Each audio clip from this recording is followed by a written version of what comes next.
Hello বন্ধুগণ, তোমরা সবাই কেমন আছো? আশা করছি তোমরা সবাই ভালো আছো। আজকে তোমাদের একটা রেসিপি তৈরি করে দেখাচ্ছি, পালং শাকের চচ্চড়ি।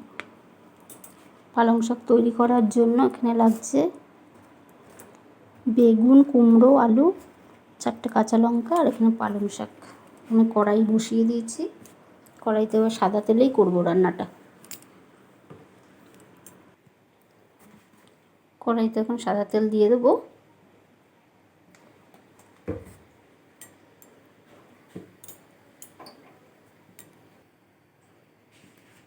তেলটা গরম হয়ে গেছে, এবার আমি 5 ফোড়ন দেবো।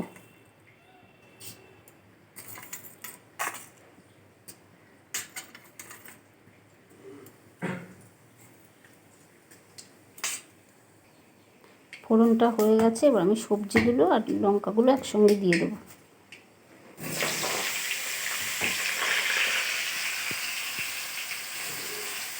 একটু নুন দিয়ে দেবো, একটু হলুদ দিয়ে দেবো, সামান্য একটু হলুদ দিয়ে দিলাম।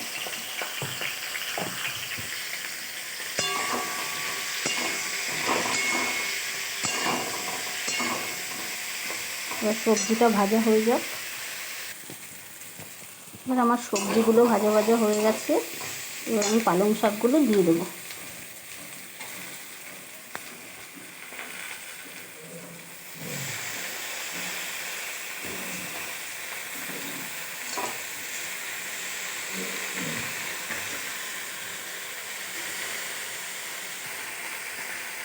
এবার আমি নুন দিয়ে দেবো আন্দাজ মতো।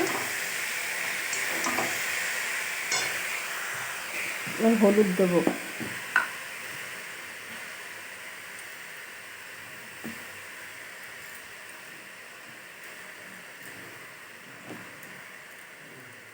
সাড়ে 3 চামচ হলুদ দিলাম। এবার নিয়ে নেব।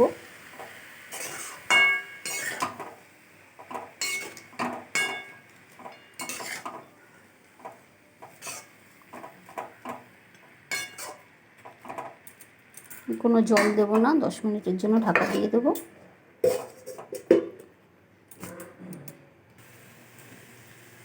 আমার পালং শাকের চচ্চড়িটা হয়ে এসছে। আমি এবার 1 চামচ মতো চিনি দেবো।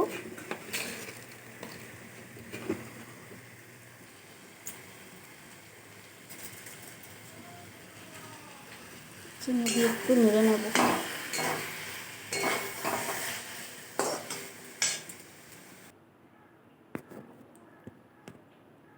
আমার পালং শাকের চচ্চড়িটা হয়ে গেছে। তোমাদের যদি এই রেসিপিটা ভালো লেগে থাকে তবে আমার চ্যানেলটিকে লাইক করো, শেয়ার করো, সাবস্ক্রাইব করো।